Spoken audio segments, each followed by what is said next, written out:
Have you ever had a moment where the world just tilts? Where something so unexpected, so cutting, happens that you know instantly nothing will ever be the same again? I had one of those moments at, of all places, my own fiancée's office holiday party, a place I dreaded but went to for her. Before I dive into how that night ended with me single and her humiliated, make sure you subscribe and hit that notification bell because you won't want to miss the insane true stories we share here. My hands. I've always been proud of them. They're not soft, not manicured like the hands you see shaking mine across a sales counter or tapping on a keyboard in a high-rise. No, my hands tell the story of my life, of a passion I inherited from my dad. I'm a mechanic. I remember being a kid, utterly fascinated, watching him in our garage, how he could listen to an engine's grumble and know exactly what was wrong, how he'd emerge from under a car, grease-streaked but grinning. That spark ignited something in me. So I went to trade school, got my certifications, and now at 31 I run my own small auto repair shop. It's honest work. It's hard work. And damn it, I love it.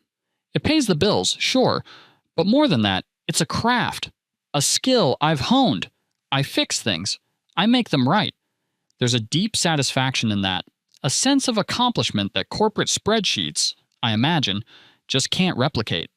That pride, that deep-seated love for what I do, is why what my fiancée, well, my ex-fiancée now, Zoe, did at her company party didn't just sting. It felt like a fundamental betrayal. Zoe and I, we were different. An opposites attract kind of deal. Or so I'd thought. She's polished, works in corporate marketing, moves in circles where Brooks Brothers suits are the daily uniform, and where I always felt appearances counted for almost everything.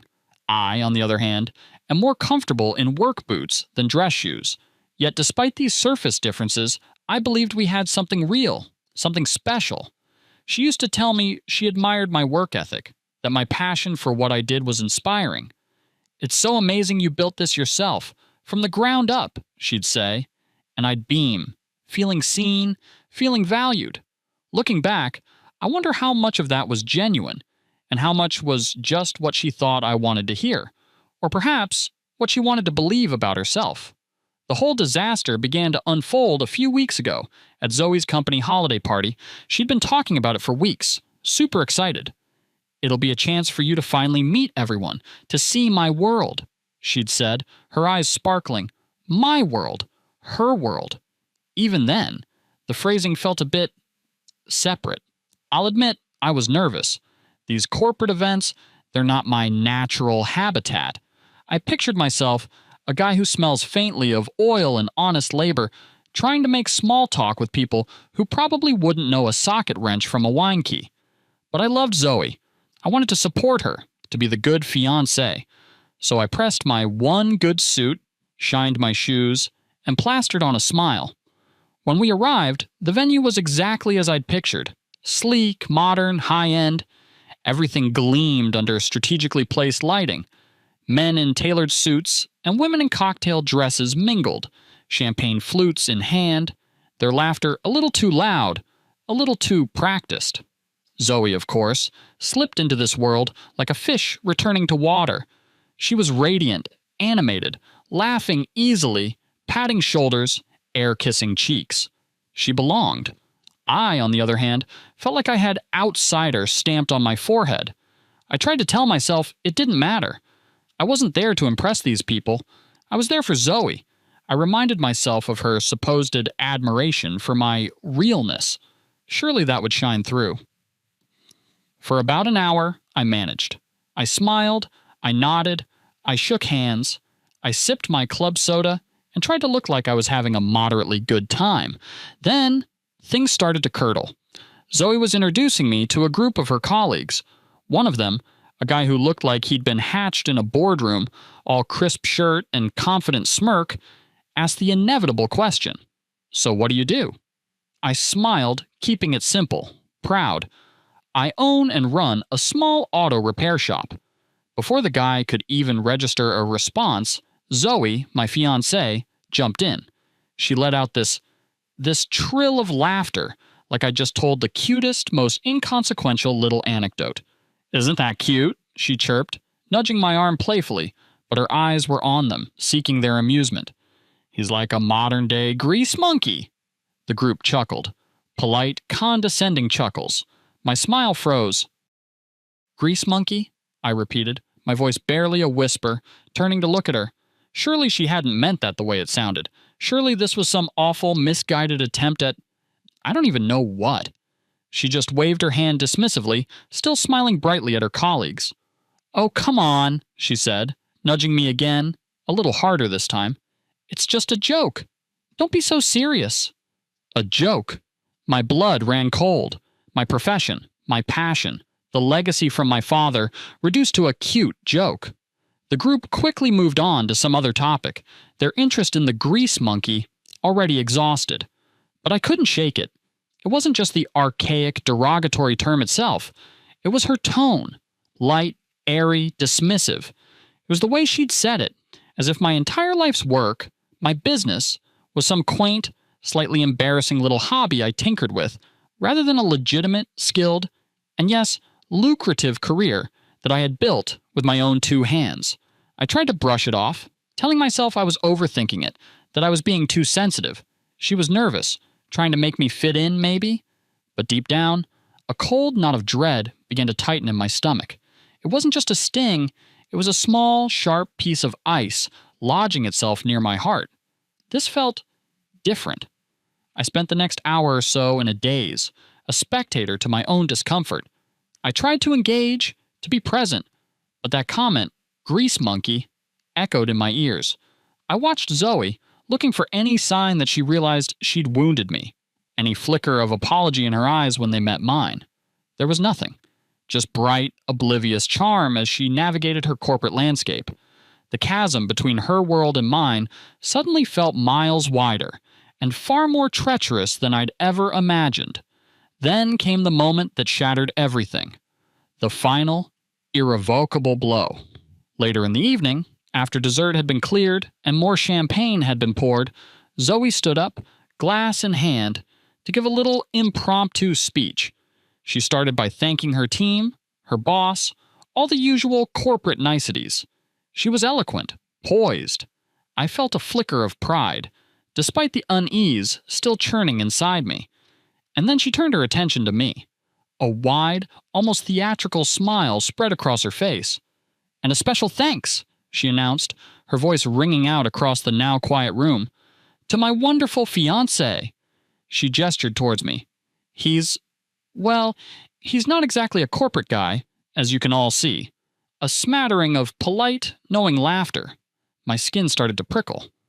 "But," she continued, her smile widening, "he's great with his hands. So if anyone's car breaks down on the way home tonight, or ever, you know who to call." The room erupted, not in polite chuckles this time, but in full-throated laughter. Loud, unrestrained, and to my ears, utterly derisive. I felt my face burn, a humiliating flush creeping up my neck. Dozens of eyes, all gleaming with amusement, turned towards me. Their smiles weren't friendly. They were tinged with a shared condescension, a sense of, "Oh, that's who she's with." Zoe was beaming, absolutely beaming, basking in the laughter, clearly pleased with herself, with her clever little joke at my expense. While I sat there, pinned by their gazes, feeling smaller and more humiliated than I had ever felt in my entire life. My career, my skills, my very identity, reduced to a punchline for her colleagues' entertainment. The man she was going to marry, a glorified roadside assistance contact. As the laughter finally began to die down, I locked eyes with her across the room. I didn't need to speak. My expression pleaded, "Why? Why would you do this to me?" But she didn't seem to notice my anguish. And this thought was far more chilling, perhaps she did notice and simply didn't care. She was too busy soaking in the momentary spotlight, clearly proud of her wit. The ice near my heart shattered, and a cold, hard anger began to take its place. I couldn't breathe. I muttered a vague excuse to the people at my table, something about needing fresh air, and practically fled the room.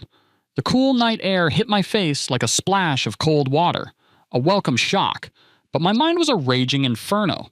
I replayed her words, her smug smile, the sound of that laughter, over and over. This wasn't just a clumsy one-off comment anymore. This was a pattern. The grease monkey quip earlier. And now this. This public spectacle. She hadn't just made a joke. She had reduced my career, my passion, my very essence to a source of amusement, a cheap gag. And the worst part? She had done it deliberately, in front of people who barely knew me, defining me to them as a caricature before I even had a chance to be myself. How many times had she done this when I wasn't around? The thought made me sick.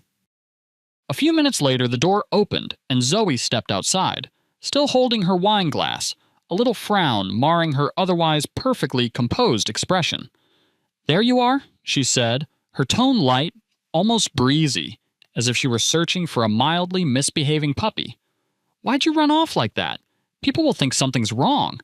I turned to face her, the tight rein I usually kept on my temper slipping. I fought to keep my voice steady, but the tremor of rage was undeniable. "Do you have any idea how embarrassing that was? How humiliating you just made me feel in there?" She blinked, a flicker of genuine surprise in her eyes, quickly masked. "What are you talking about?" she asked, though the feigned innocence was paper thin. "The toast, Zoe!" I nearly shouted, my frustration finally bubbling over. "My God, the toast! You made me sound like some kind of a village idiot, a handyman you keep around for convenience. Not your fiancé, not your partner, but a walking, talking repair service." She actually laughed then, a short, disbelieving laugh, as if I were the one being utterly absurd. "Oh, come on," she said, taking a sip of her wine. "It was just a joke. Lighten up. Everyone loved it. They thought it was hilarious." "I didn't love it," I shot back, my voice raw. "I didn't find it hilarious. And it's not the first time you've pulled something like this, Zoe. You've made little comments before, little digs I tried to ignore.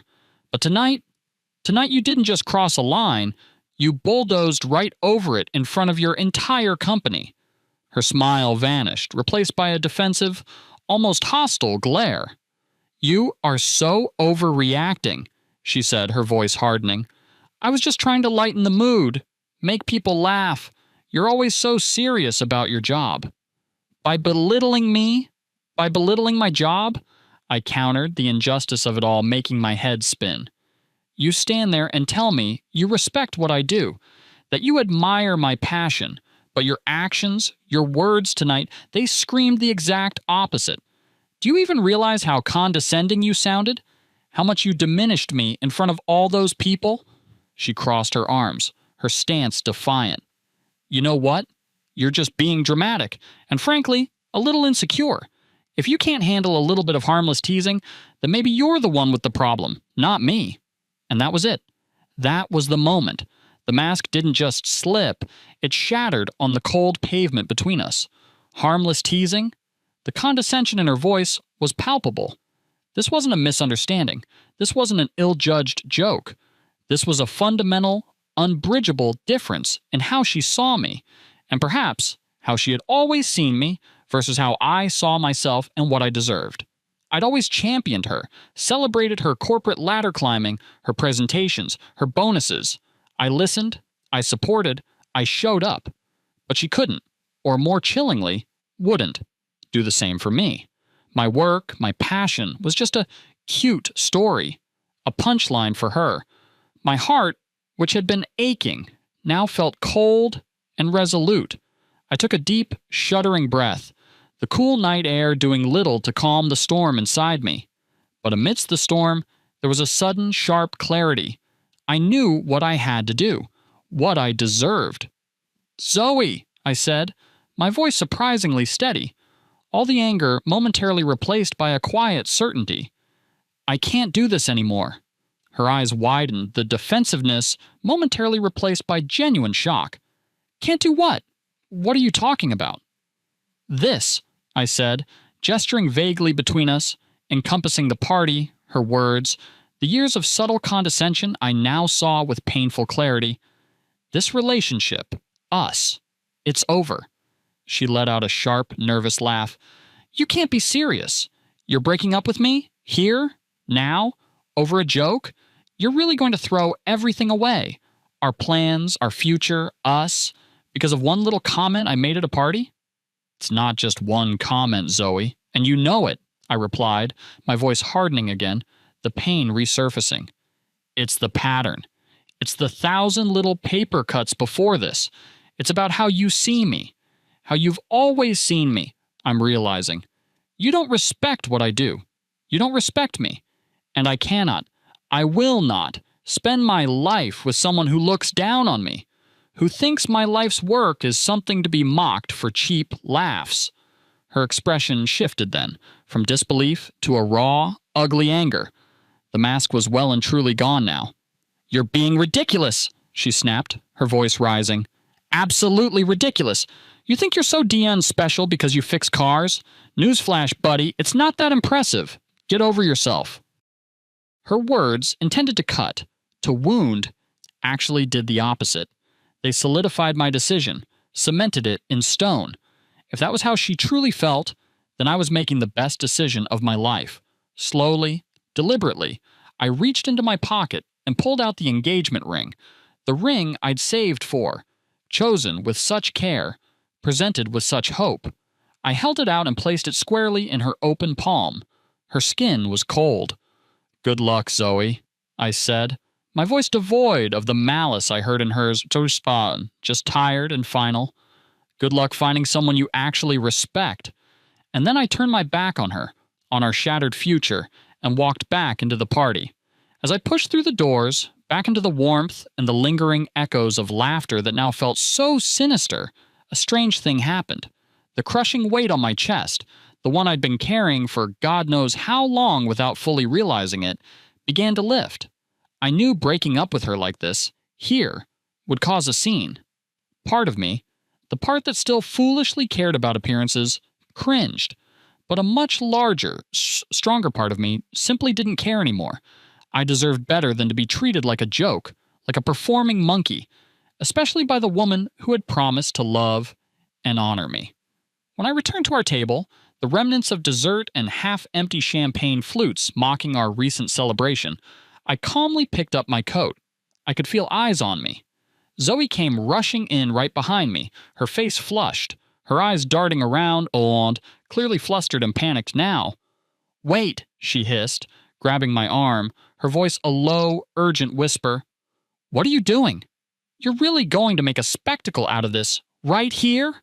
I looked down at her hand on my arm, then met her gaze, my own expression unreadable, I hoped. You already did that, Zoe, I replied, my voice calm, even. You did that all on your own when you decided to make me your punchline. Enjoy the rest of your party. The people at the tables around us were definitely noticing now. The ambient chatter dipped. Curious glances turned into outright stares. Whispered conversations started. I could feel the social calculus happening in real time. Who did what to whom? Zoe grabbed my arm again, tighter this time, her voice edged with a desperation I'd never heard before. Please, she begged, let's just go outside and talk about this. Please, you're blowing everything out of proportion. We can fix this. I stopped, turned to face her fully one last time, there in the judgmental glow of her corporate world. No, Zoe, we can't, I said, and I meant it from the depths of my soul. I gave you chances to respect me. So many chances. I supported you. I celebrated your successes. I never once belittled what you do or who you are. But you couldn't do the same for me. You chose not to. This isn't something I can just talk out. This isn't about one bad night. This is about who you fundamentally are and how you see me. And I'm done. With that, I gently removed her hand from my arm, turned, and walked out of that party, out of her life, leaving her standing there, agape, the engagement ring probably still clutched in her hand like a hot coal. The drive home was strangely quiet, both outside and inside my head. The rage had subsided, replaced by a weary mix of profound relief and a dull, lingering frustration. Relief that it was over, that I had stood up for myself. Frustration that it had ever come to this, that someone I had loved, someone I had planned to build a life with, could harbor such casual cruelty and disdain for me. I replayed the events of the night over and over. Her words, her laugh, the faces in the crowd. Did I do the right thing? Was it too harsh? Too public? But every single time I thought about her comments, the dismissive way she spoke about my career, Not just tonight, but in 100 smaller ways I now recalled with blinding clarity. I knew.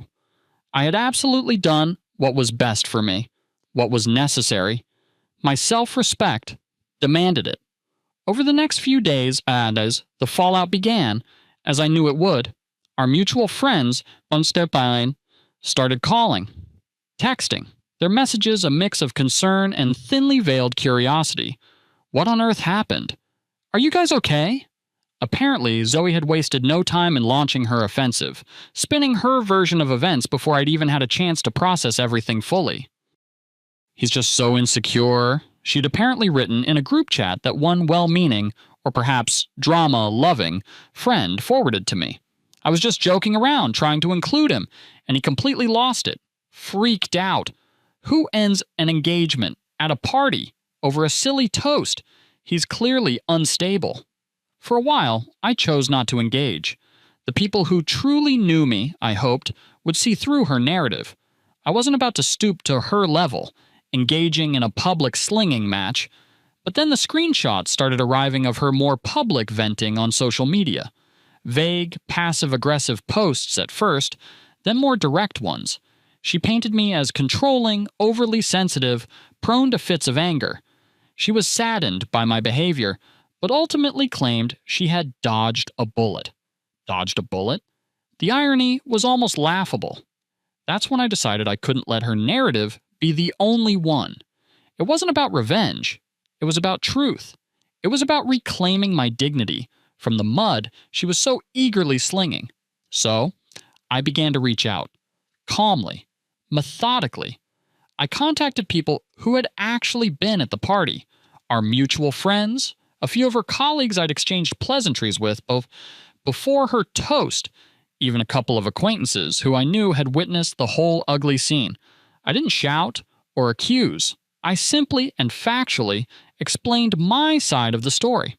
I told them about the grease monkey comment earlier in the evening, about the consistent, subtle belittling I'd endured, and how the toast wasn't an isolated incident, but the unbearable final straw that broke not just the camel's back, but the entire DM caravan. To my surprise and immense relief, most of them were incredibly understanding.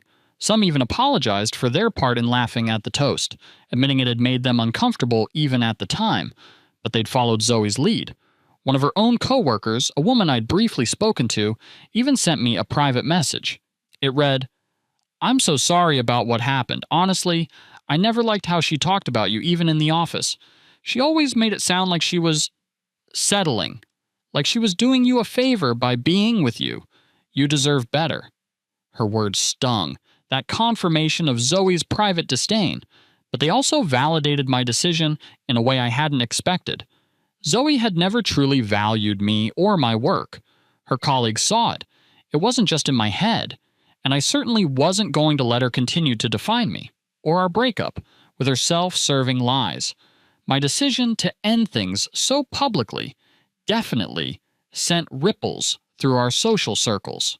Zoe, I heard, continued her attempts to paint me as the villain, the emotionally fragile hothead, but her narrative started to fray. Her own behavior at the party, which many had witnessed firsthand, combined with the stories that others were now quietly sharing about her behind closed doors arrogance and casual cruelty, began to catch up with her.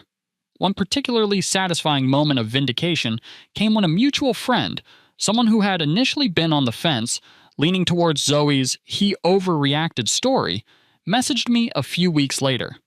"Hey man," the message read, "so I talked to someone who actually works in Zoe's department. They said Zoe was constantly bragging to people at the office about how she felt she'd settled for you because she thought you'd be easy to manage or control. That's messed up. Sounds like you dodged the bullet, not her. Sorry for ever doubting your side." Dodged a bullet, indeed. The words felt like a bomb. The truth has a funny way of surfacing, doesn't it? The ultimate unexpected moment of closure, however, came a month or so later. I got a call from an unknown number. It was Zoe's boss. My stomach clenched. Was this another attempt by Zoe to harass me, using her boss now? But his tone was professional, almost somber. Apparently, the gossip, as he delicately termed it, about the holiday party incident. Specifically, Zoe's unprofessional and embarrassing behavior had made its way up the management chain. They were, he said, concerned about her judgment and professionalism. I didn't have to say much. I just calmly and truthfully confirmed the basic facts about her toast and her subsequent behavior towards me that evening when he asked. I didn't embellish. I didn't need to. The truth was damning enough. He thanked me for my candor and said they would handle it internally. I never found out the exact details of what handling it internally entailed, but I did hear through the grapevine, that same reliable social telegraph, that Zoe was quietly passed over for a big promotion she had been aggressively lobbying for. One she had apparently been boasting was in the bag. Actions, as they say, have consequences, even for polished corporate types. With Zoe and all the drama she manufactured finally out of my life, it felt like I could breathe again, truly breathe. I threw myself back into my work, into the things I genuinely loved. I started taking on more complex, challenging projects at the shop, engine rebuilds, custom fabrication work. I upgraded some of my diagnostic tools, invested in new equipment. I even began teaching a weekend class for aspiring young mechanics at the local community college, sharing that spark my dad had given me. It felt incredible to focus on something that brought me pure joy and satisfaction, free from judgment, free from condescension, free from the need to justify my passion to anyone. As for the engagement ring, I sold it. Every last cent went towards a much-needed, long-overdue vacation, a solo trip, mountains, fresh air, quiet trails. It was my way of closing that chapter for good, washing off the residue of her disrespect, and celebrating my own freedom and worth. Looking back on it all now, I realized the breakup wasn't just about a humiliating toast at an office party. That toast was merely the symptom, the explosive revelation of a much deeper disease in our relationship. Zoe didn't see me as an equal, as a partner. In her eyes, I was someone to be managed, perhaps even molded, and when that failed, someone to mock, to use for her own ego gratification in front of her peers. And that, I know now with absolute certainty, is not love. Love is about mutual respect, unwavering support, a genuine partnership. It's about lifting each other up, celebrating each other's passions, no matter how different they might be, not tearing each other down for a cheap, cruel laugh in a room full of strangers. So if you're out there listening to this, and you find yourself in a relationship where you feel belittled, devalued, or constantly made to feel small for who you are or what you love, take this as your sign. You deserve so much better. You deserve to be cherished for exactly who you are. Walk away. It'll be hard. It might be terrifying, but choose yourself. Your future self will thank you. And hey, if you enjoyed this story of someone finally standing up for themselves and choosing their own worth, hit that subscribe button and stick around. The next story we share might just be the one that inspires you to make your own brave choice.